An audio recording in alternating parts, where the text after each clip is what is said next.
Μία από τις σημαντικότερες εορτές του καλοκαιριού είναι αναμφισβήτητα η γιορτή της Κοιμήσεως της Θεοτόκου, η μεγάλη γιορτή της Παναγιάς.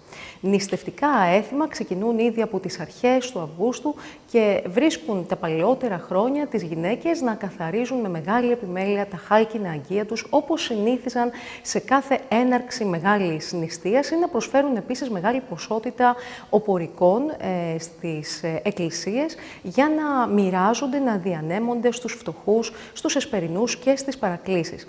Ένα από τα σημαντικότερα έθιμα του 15 Αυγούστου είναι ασφαλώς ο επιτάφιος της Παναγίας, ο οποίος τελείται σε πολλά μέρη της Ελλάδας σχεδόν κατά απομίμηση του επιταφείου του Χριστού στη Μεγάλη Παρασκευή, δηλαδή με στολισμό, με περιφορά, αλλά και με ψαλμόδηση εγκομείων. Έχει γίνει πολλή συζήτηση για το ορθό ή όχι της εισαγωγής, της τέλεσης του επιταφείου της Παναγίας, αλλά και της περιφοράς, της λιτάνευσης του επιταφείου, η οποία ξεκίνησε ως έθιμο από τα Ιεροσόλυμα, στη συνέχεια μεταφέρθηκε στην Ρωσία και από εκεί μιμήθηκε πλέον ο υπόλοιπος Ορθόδοξος κόσμος αυτό το έθιμο και στην Ελλάδα.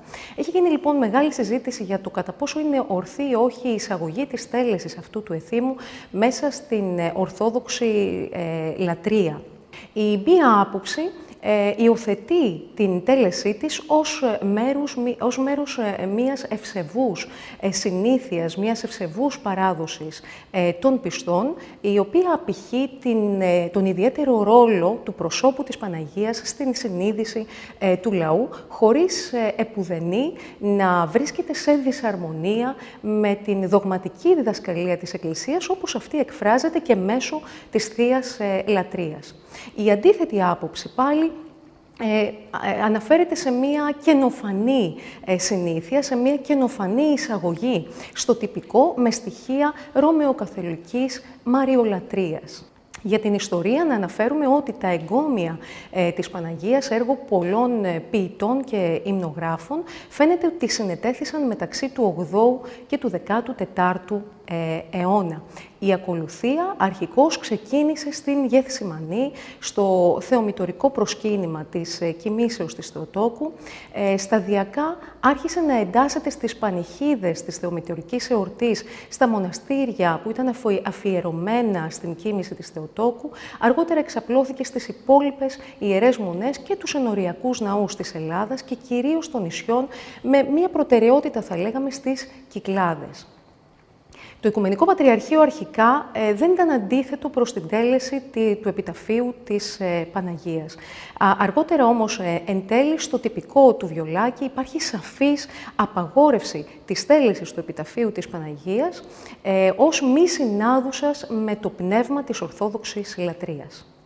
Το κείμενο των εγκομείων, όπως διασώζεται σήμερα, να πούμε ότι αποτελείται στην ουσία από σειραφές στίχων, δεν παρουσιάζει ομοιομορφία από τόπο σε τόπο. Θα λέγαμε ότι λειτουργεί περίπου σαν ένα τραγούδι της δημοτικής παράδοσης, όπου κάθε γενιά με μια σχετική ελευθερία αφήνει το δικό της αποτύπωμα επάνω του.